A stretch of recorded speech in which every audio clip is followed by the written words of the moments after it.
Senators, representatives, please listen to me. My name is James Bregman. I'm from Santa Maria, California. I just want to say that I haven't seen any large government programs that have been run well enough that we didn't overspend and get poorer care or poorer services. The problem I have with this bill is that Pratt's trying to pass something so quickly to fix something they don't even understand yet. And we've got thousands of pages of bills that people have not read, don't understand, and then they're going to try to implement it. They always implement by setting up a department, and then they filter all this down. By the time they get down to the department where the people have to work, there's no money left because it's all been spent on the bureaucrats. I think that we need to slow this down. If we want to reform, let the government take the Senate and the House and put them on this program for 2 years. If in fact after 2 years more than half of them are still on the program, then that's the votes, then we can go ahead with that program. But if they don't, if they go off of it, or if they don't take it, then we shouldn't vote for it. And I hope they have the courage to not vote for this bill. Ladies and gentlemen, my name is Dave Cross from Santa Maria, and I'm here for one reason. I am tired of our elected officials passing laws based on politics and not what's best for the American people.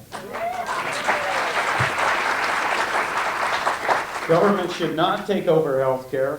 They're ineffective, they're inefficient, they'll bankrupt the system, and it is one step closer to socialism.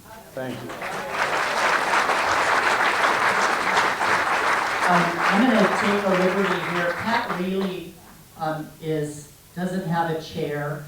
I think she wants to speak. And no, we're going to give you a minute back here. Here you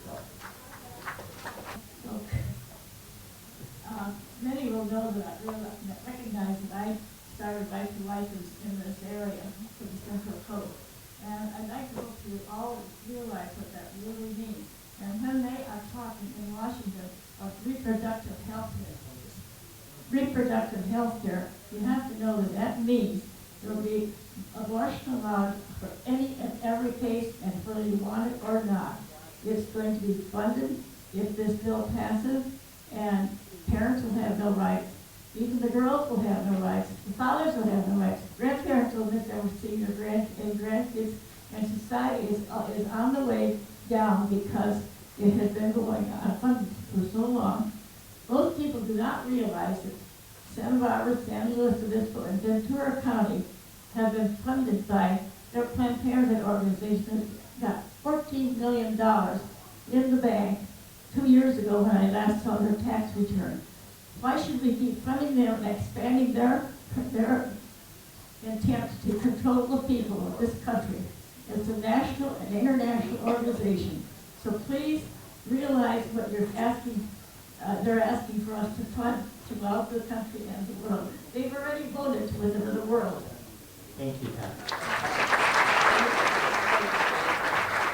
My name is Raquel, and I was born in Peru, and I came to America. I was a naturalized American, and I'm very proud. I've been an asset to this country, and I've contributed. And this was the place where you come on and you put all your dreams come true, and you work hard, and you make your own choices. And this is what I'm here, because in Peru, it was a socialist nation. They were taking away all your rights. And it's very sad to see that people kind of like drifting off, not hearing this message. I don't want to go back to my country. I have 2 boys here that are American, and they need their health plan, and I'm fighting for their rights. It is really hard. I keep thinking about my son's favorite movie, it's Dumb and Dumber. And in Dumb and Dumber, they have this briefcase, and they open it, and it's all, instead of the money, it's all IOUs. And this is what we're getting, IOU. What, you want to owe me? I mean, I'm working hard, but I really don't want to pay for somebody else, that is on unemployment gain. They work 6 months, they take off 6 months, they're in vacation forever, and then we have to take care of it.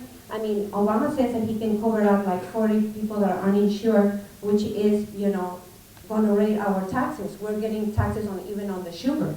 So if congressional body says that Obama is absolutely off, and how can Obama keep his word? Can he pass a detector test, a lie detector test?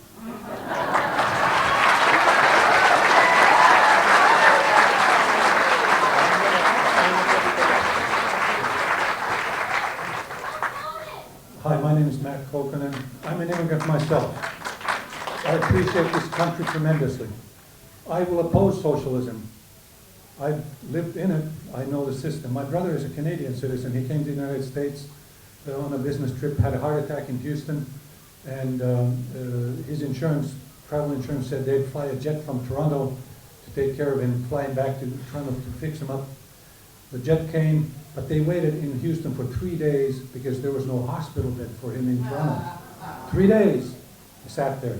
Finally had a second heart attack. He was taken care of in the United States very well. I thank God for this country. And we will not go socialist.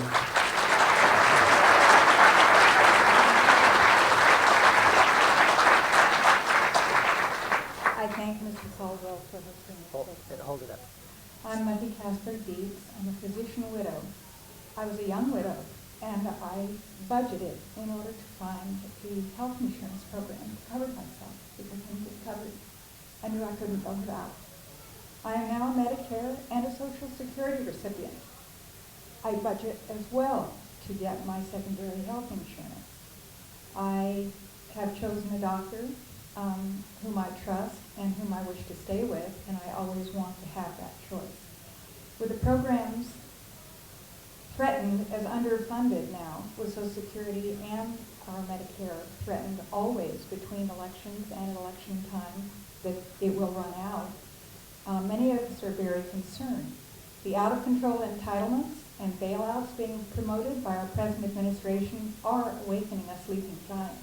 We Americans, we are all Americans. We are not a mob. We are both sides of a question, but we all deserve to be heard and listened to and given respect. We plan to keep showing up in person until our representatives listen. We are ordinary Americans standing together. Thank you. I'm Scott Fina, and I'm from Orchid, and I wish my representative's mannequin was here. I have a 4-year-old who's had 9 surgeries. We're trying to get private health insurance for our family. We cannot because of this history. I have a mother who is 80. She's on Medicare. She's on Medicare because she was married to my father, who only paid 1.5% taxes all his life. My mother and father quickly regained all those taxes and have gained many more benefits than they ever paid. So my dilemma is, why is my mother entitled to insurance, but not my son, my 4-year-old son? Why are so many people in this room entitled to insurance, socialized insurance, Medicare, but not the 47 million people who are working, and most of whom are paying the Medicare tax? So I hope one day to figure that out, which is why I wanted to speak to my representative. Thank you. You know, I want to echo what he just said. Our system has some breaks in it.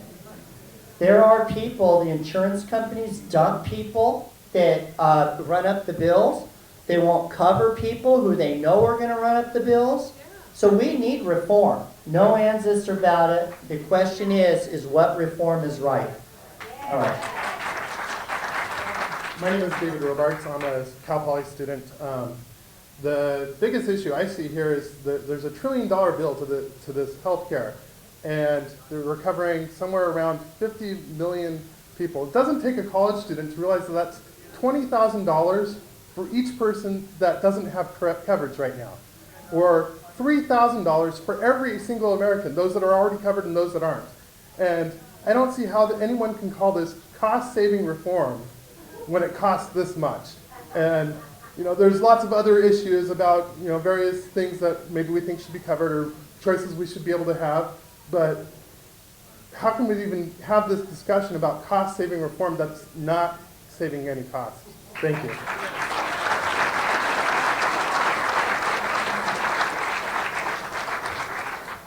I appreciate this country tremendously. I will oppose socialism. I appreciate this country tremendously. I will oppose socialism.